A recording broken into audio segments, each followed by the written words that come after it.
İmam Hüseyin heç zaman indiki kimi ümumbəşəri olmamışdı. Bugün dünya İmam Hüseyni tanıyır və İmam Zaman zuhur eləyəndə cəddinə istinad eləyəcək. Deyəcək, mən o kişinin oğluyam ki, sizə eşqin yolunda axıra qədər getdi. Bir imamın ümmətə sevgisi nə qədər ola bilər? Onu hər dəfə göstərmək imkanı olmur.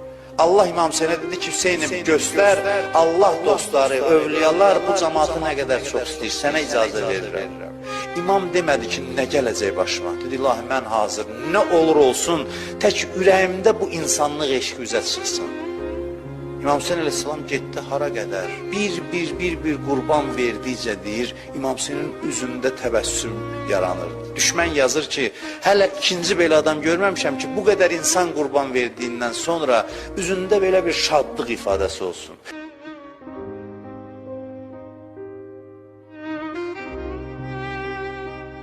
Allah Quranda nə qədər deyir, mən hər şeyə şahidəm. Sizcə bunu niyə deyir? Ki bizə təsəlli versin. Ki mənim gözümün qabağındadır. Allah Peyğəmbərinə hətta təsəlli verəndə deyir, mənim rəsulum narahat olma, mən səni görürəm.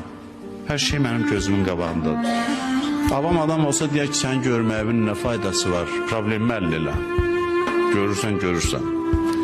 Amma mərifət sahibi olan insana kifayətdir ki, Allah desin ki, mən səni görürəm. Allah görür.